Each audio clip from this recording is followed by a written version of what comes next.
नमस्कार, मैं जितेंद्र जैन और आप देख रहे हैं खबर समय जगत। आइए नजर डालते हैं आज की कुछ ताजा तरीन खबरों पर। रीवा कांग्रेस पार्टी ने पत्रकार वार्ता का आयोजन कर भाजपा सरकार के खिलाफ मोर्चा खोलते हुए भारतीय जनता पार्टी सरकार पर आरोप लगाते हुए कहा है कि कलेक्ट्रेट हो या कृष्णा राज कपूर ऑडिटोरियम निर्माण कार्य, इसके बदले भाजपा प्रतिनिधियों ने रीवा की बेशकीमती जमीन प्राइवेट ठेकेदार को दे दी, जिससे वे विकास बता रहे हैं। कांग्रेस नेता इंजीनियर राजेंद्र शर्मा ने model road, green Rewa project, river front योजना, सीवर लाइन कार्य, स्वच्छ पेयजल योजना सहित अन्य मुद्दों को लेकर भाजपा पर जमकर निशाना साधा। मेरा आपसे सिर्फ ये कहना है कि कब तक हम कठपुतली महापौर चुनेंगे, कब तक हम रबर स्टैम्प महापौर चुनेंगे? क्या ऐसा नहीं होना चाहिए कि रीवा की जनता एक अपना महापौर चुने जो रीवा की जनता की बात सुने, उसकी समस्या सुने? अजय मिश्रा बाबा ने प्रतिपक्ष नेता के रूप में अपना रोल जबरदस्त अदा किया और उसका परिणाम था कि बहुत सारी योजनाएं जो हैं उनके भ्रष्टाचार खुले।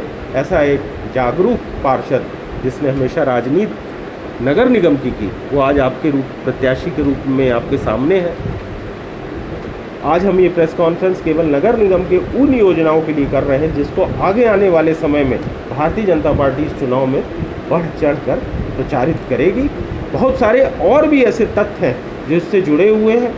कुछ पे ने इतनी बड़ी कीमत चुकाई, हमारे पिछले 17-18 साल धूल धक्कड़ और गंदगी में मॉडर्न रोड में निकल गए। मॉडर्न रोड जो बन रही है और बनेगी, पता नहीं ये फिर न खुद जाए, कोई नई स्कीम ना आ जाए। पेपर में अभी हम लोग पढ़ रहे थे एक दिन कि कुछ और पाइप डाले जाने हैं, जिसके कारण ये समझ में आ गया कि अभी ये रोड चलती रहेगी। एक हाथ फ्लाईओवर और भी बन सकते। तो इस तरीके से मॉडर्न रोड का निर्माण कंटिन्यू था, कंटिन्यू है और लगता है कंटिन्यू रहेगा। शहर के अंदर एक पुनर्घनत्वीकरण की योजना चल रही है, रिवर फ्रंट प्रोजेक्ट। उसके एवज में बहुत सारी ज़मीनें दे दी गई। और रिवर फ्रंट कहाँ है? मैं तो एक दिन घूमने गया तो मुझे कहीं ऐसा दिखाई नहीं दिया कि कहीं कुछ रिवर फ्रंट में कहीं मुझे कुछ लेबलिंग और 2-3 जगह कंक्रीट का काम दिखा। इसके अलावा रिवर फ्रंट परियोजना में अभी तक कोई विशेष कार्य नहीं हो सका, पर ज़मीनें हमारी चली गई। ग्रीन रीवा प्रोजेक्ट में जनता का करोड़ों रुपए खर्च किया गया और हरियाली कहाँ तैयार हुई ये नहीं मालूम। इससे भी जनता को छला गया।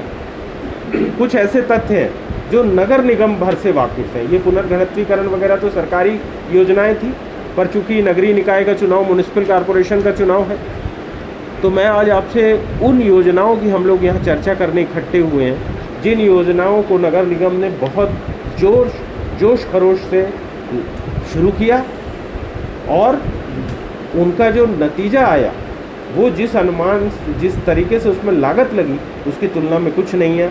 जैसे कि हमारे स्वच्छ पेयजल का समस्या, रीवा की 70% आबादी को इस समय पानी नहीं मिल रहा।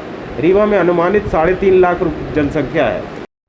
आप रीवा में 1 घंटा अच्छा पानी गिर जाए, रीवा में सब जगह पानी भर जाता है, पूरा जल भराव हो जाता है। ऐसा लगने लगता है, बाढ़ जैसे हालात दिखने लगते हैं। जबकि रीवा नगर निगम द्वारा 20 करोड़ रुपए नाली निर्माण में खर्चा किया गया। वो नालियाँ भसक गई हैं, वो नालियाँ टूटने की कगार पर है। 20 करोड़ रुपए गवर्नमेंट से फंड आया था 9 बड़े नाले बनाने का।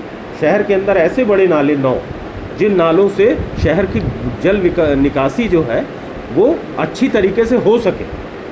उन 9 नालों को राजनीतिक तुष्टीकरण के लिए, लोगों को खुश करने के लिए 22 छोटे छोटे नालों में बदल दिया गया। और वो 22 छोटे छोटे नाले जो हैं वो हमारे यहाँ की जल निकासी के लिए पर्याप्त नहीं है। यही कारण है हमारे यहाँ जल भराव का। इसके अतिरिक्त एक बहुत महत्वाकांक्षी योजना रीवा की थी, स्वीपिंग मशीन। आप लोगों ने इसके बारे में खूब न्यूज़ दी, खूब छापा। हमारे शहर में 2015 में 1,82,00,000 रुपए की स्वीपिंग मशीन खरीदी गई। कोई पूना की कंपनी थी, उसने खरीदी गई। विश्वास नहीं हुआ कि झाड़ू लगाने की मशीन 1,82,00,000 की होगी। उस पर हमारे कांग्रेस के नेता प्रतिपक्ष, जो इस समय हमारे महापौर के प्रत्याशी हैं, अजय मिश्रा बाबा, इन्होंने अपने पार्षद साथियों के साथ बहुत रिसर्च की उन्होंने रिसर्च की, तमाम डेटा निकाला।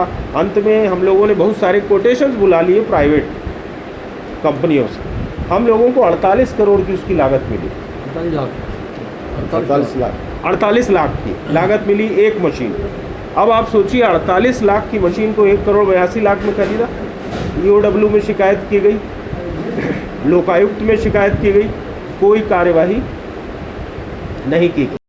हमारे शहर में सीवर लाइन के कारण 48 करोड़ की सड़कें टूट गई और उनका रिस्टोरेशन नहीं हुआ, वो फिर से बनी नहीं। यह 2014 करोड़ का प्रोजेक्ट था। 2016 में इसको लॉन्च किया गया। 32 करोड़ रुपए के स्पन कंपनी को मोबिलाइजेशन एडवांस दिया गया। 36 करोड़ उसको भुगतान किया गया। अनुमानित 70 करोड़ रुपए उसको दिया गया और इसके बाद वो कंपनी भाग गई। उसका टेंडर निरस्त कर दिया गया।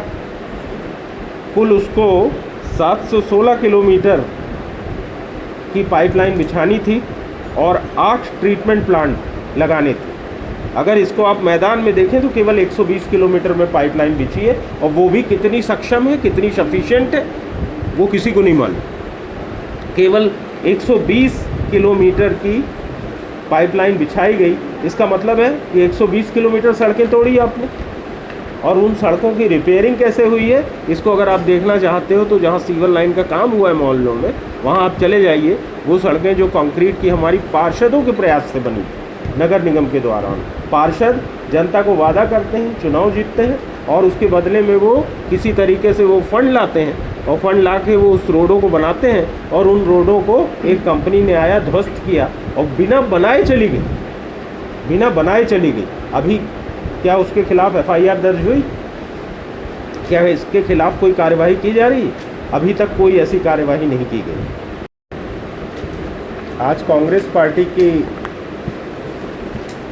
इस पत्रकार वार्ता में आप सभी सम्मानित साथियों का स्वागत है और आप सभी को प्रणाम। रीवा से खबर समय जगत के लिए ब्यूरो चीफ अमित पांडे की रिपोर्ट।